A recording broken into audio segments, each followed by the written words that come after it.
찰스 다윈은 1809년 영국 중부의 슈루즈베리에서 태어났습니다. 할아버지인 이레즈머스 다윈은 유명한 의사이자 진화 사상의 옹호자였고 아버지 또한 의사였습니다. 다윈도 대학에서 의학을 공부했지만 적성에 맞지 않았고 다시 성직자가 되기 위한 공부를 시작했는데 그는 오히려 자연현상을 관찰하는 일에 더 많은 흥미를 느꼈습니다. 그 과정에서 인연을 맺은 박물학 분야의 교수 헨슬로우의 주선으로 다윈은 1831년 박물학자로서 비그로를 타게 되었습니다. 5년 동안 남아메리카에서 많은 동물들을 관찰하며 생물체가 진화한다는 확신을 가졌는데 하지만 진화의 메커니즘을 찾을 수 없어 고심하던 중 멜서스의 인구론을 읽고 진화가 자연 선택에 의해 이루어진다는 결론에 도달할 수 있었습니다. 1859년 다윈은 오랜 망설임 끝에 종의기원을 출간하였습니다. 우려했던 대로 종의기원은 교회와 지성계로부터 심한 비난을 받았습니다. 건강이 좋지 않았던 이유도 있었지만 그는 유명세를 피해 시골집에 머물며 아내와 함께 자연을 관찰하고 저서를 집필하다가 1882년 평온한 삶을 마쳤습니다.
He trained to be a doctor, but couldn't stand watching surgery. He studied to be a clergyman, but that didn't work out either.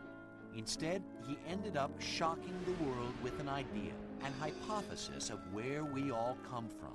Charles Darwin and his theory of evolution. In spite of my formal training in physics and my love of Galileo and Copernicus, I might just put Charles Darwin a notch above each of them. Because the Darwinian evolution affects human beings and the knowledge of where we came from much more directly than Galileo or even Copernicus or Einstein. It was a discovery that almost didn't happen. When the British Royal Navy planned a scientific expedition, Darwin was offered a position as naturalist. His father didn't want him to go. The captain wasn't eager to have him along either. But at the last minute, Darwin went aboard. As the HMS Beagle traveled down the coast of South America, the young man marveled at the incredible variety of plants and animals he saw. Here was an individual who fundamentally looked at the world. He didn't have elaborate instrumentation. He wasn't looking out at the stars. He wasn't looking with a microscope into the cell. He was just looking. It was while observing the birds of the Galapagos Islands that Darwin made his most famous discovery. He counted 13 different types of finch on separate islands, some with long beaks, some with short ones, all sorts of variations. He wondered if nature had, over generations, adjusted the finches in varying ways to cope with their surroundings. He began to come up with the idea of natural selection, that species tend to perish if they're not well adapted to their environment, and they tend to thrive and reproduce if they are. It was, Darwin reasoned, the survival of the fittest or the swiftest, the one with the longest neck or sharpest beak. Over thousands and thousands of years, that was the way species evolved. Darwin kept researching until he was 50. In 1859, he finally published Origin of Species, which laid out his theory of evolution. The book sold out in a day, and the controversy began. In 19th century Victorian England, the book of Genesis was gospel, and the gospel said that God created Earth's creatures. Evolution seemed to fly right in the face of the Bible. The commotion would only grow louder when Darwin announced that the human species was a product of the evolutionary process too. That man was descended from apes and monkeys was an almost unthinkable notion in Darwin's day. The concept of the thought of evolving from some substandard creature, or what you think to be substandard, is almost an insult to people. And a lot of people don't want to hear that. And sorry, but that's the way it is. Today, Darwin's ideas are widely accepted, and yet they remain controversial. For they permanently dethroned man from his central place in the history of the earth.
nicht diese Töne, sondern lasst uns angenehmere anstimmen und